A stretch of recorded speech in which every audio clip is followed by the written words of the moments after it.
Hey everyone, what's up? My name is Ricardo. I wanted to give you guys a quick review of my new iLander Lite Cruiser 120 centimeter rooftop tent. As you can see, it's attached to my Ranger Raptor. In the previous video, I kind of showed you guys how I installed it inside the truck bed for a stealthy look, and here we are. I just wanted to show you guys my thoughts about it. Worth the money? Should you spend more money? This is the one I got on Amazon. You see it advertised also on Walmart. This one's for anyone thinking about getting into rooftop tent camping without dropping $3,000 for a hard shell tent or anything else. So I'll give you guys my opinions, pros and cons about the product, and let's get to it.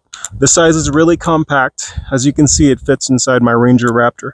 It's very light. It's only 90 pounds. The truck bed of my Ranger Raptor is 60 inches by 60 inches. This tent is actually only about 50 inches wide, 12 inches tall with the ladder, 10 inches without the ladder, and about 43 inches deep. So that gives me plenty of room inside the truck bed for all the stuff I need for 2 or 3 days worth of camp. Underneath the tent and towards the tailgate, there's plenty of room for me to store all my stuff. The tent itself, it packs pretty tight. There's not really a lot of room for bedding or pillows. The tent comes with 3-inch thick mattress, telescoping ladder, and basic mounting hardware. It's comparable to a lot of the other tents I've had before. I'd say the fit and finish is just as good. Fabric is 600D ripstop Oxford with good waterproof coating, especially on the rainfly. So where this tent really does shine is really easy to open up and deploy by yourself. I like the fact that there aren't 3 windows that need those tent poles to get the awning sticking out, which is really good because, as you can see, it's buried my Ranger Raptor's truck bed, and it's kind of cumbersome if there's any awning poles that stick out to the side or towards the cab. The process is real simple. You just pull the ladder out, unfold the tent, put the ladder on the ground to help support it. It's real easy, no problems. Takedown is just as fast. Inside the tent, there are bungees that kind of cinch all the fabric closed together. When you do clamshell it back closed, all the fabric gets tucked in. Overall, it's pretty beginner friendly, especially if you're new to rooftop tenting. And if you don't want to spend too much to get into the hobby, this is a really good tent to go with as well. All right, guys, so for reference, I'm about 5'10", 185 pounds. This tent, it's very compact and small, but it gives me plenty of room. Inside dimensions are about 83 inches long, about 49 inches wide, and at the tallest part, it's about 37 inches tall at the peak. 2 adults can fit comfortably.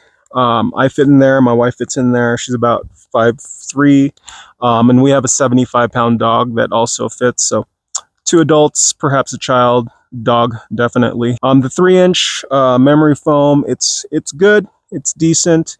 It's not luxury memory foam. It could be better, but I use the egg crate sleeping pad in there just to give me a little bit of extra cushion. I've camped in cold weather, I've camped in windy weather. Today will be my first day camping in warm weather. It's in the mid-80s here today. Several reviews online and some testimonials have also said that they've taken it out to the rain. Everything beads off, no problems there. One of the issues that I've had with this tent is that condensation tends to build up, especially when the windows are closed. Somebody from Australia, thank you for the information, mentioned that whenever there is no ventilation, condensation does build up. So I plan on leaving the windows a little bit open. Also, I think it's very important to invest in a CO2 monitor, especially if you plan on camping a lot in tents, rooftop tents, things like that.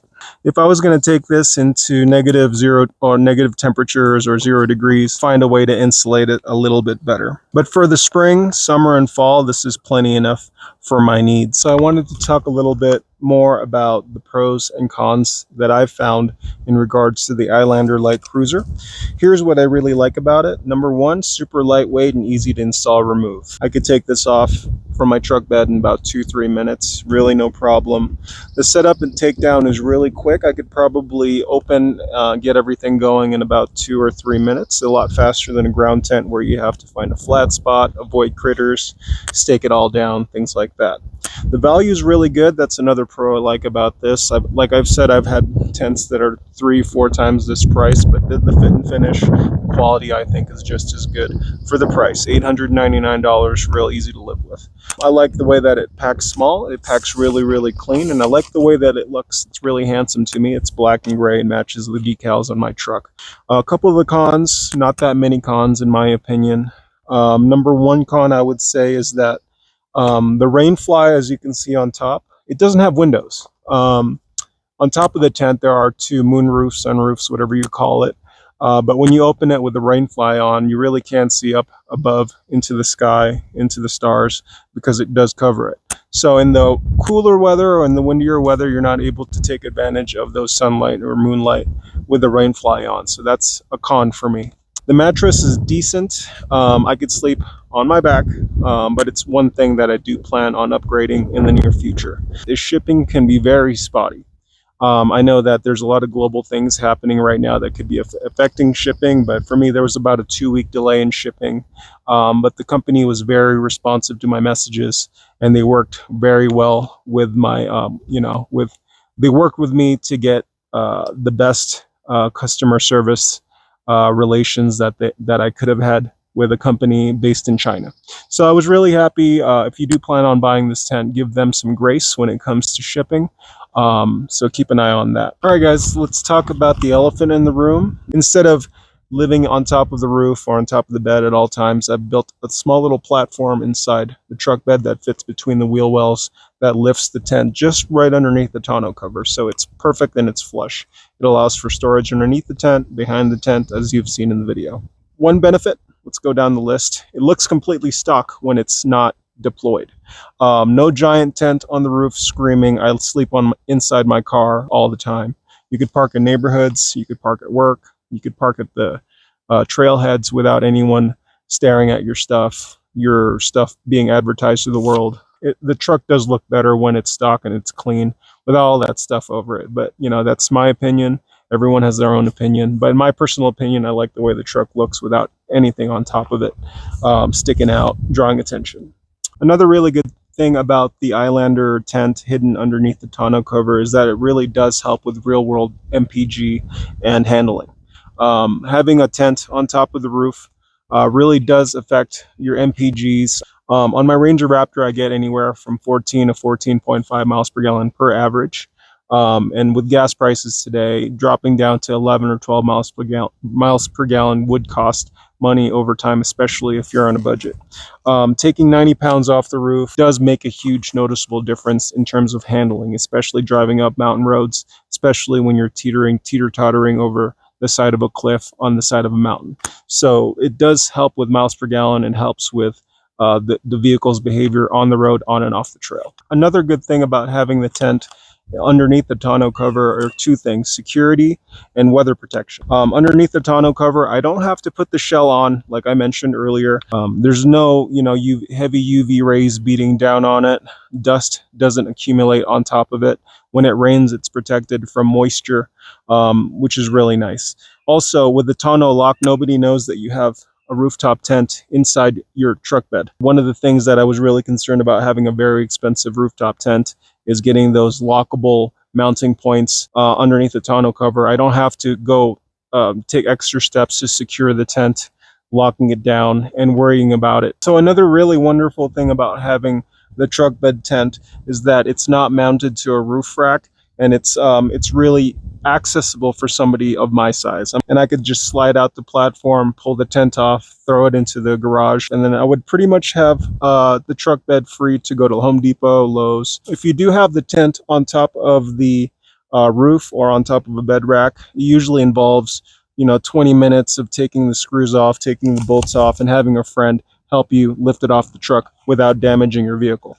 In the truck bed, I just pull it out, past the tailgate, lift the tent by myself onto a table, onto the floor, onto the side of the garage. It's not a big, difficult event as if you were taking off a hard shell rooftop tent or taking off a Go Fast camper off your whole bed. That would take a team of people. With this setup, I could return it to stock in about 5 minutes. No fuss, no stress, any time of day. I don't have to call my brother. I don't have to call a friend to get it off. I'll just call this the stealth method. When not in use, it's pretty much a stock vehicle. It handles like a stock vehicle. Actually, I might say it actually handles a little bit better than a stock vehicle because the 135 pounds on top of the rear two wheels helps with the handling, in my personal opinion. The tires just don't chirp as much when I'm riding two-wheel drive. You get all the benefits of a rooftop tent when you want it, without the daily drawbacks of having a roof-mounted tent. It does look a lot better, in my opinion, when it's in the stealth mode. Bottom line, this is a fantastic tent for $899. This is a great entry-level rooftop tent without major commitment of thousands and thousands of dollars, having to buy $2,000 worth of rack and gear just to get it on, and having to have so many people help you in order to get it onto the truck. So that's a really, really good entry-level tent. If you're just getting into overlanding, you want to camp for 3 seasons, or you have a smaller vehicle, this is definitely the tent that I recommend. If you plan on emulating a truck bed tent like mine, this fits the bill, especially if you have a mid-sized truck. If you have a full-size truck, you could probably get away with a much bigger tent for with a much wider profile. But this is perfect for small vehicles and small trucks. For me, I've already taken it on a few trips. I love it. Would I buy it again? Absolutely. If you liked this review, please do like, please do subscribe, get outside, and I'll see you guys on the next trip. Peace out.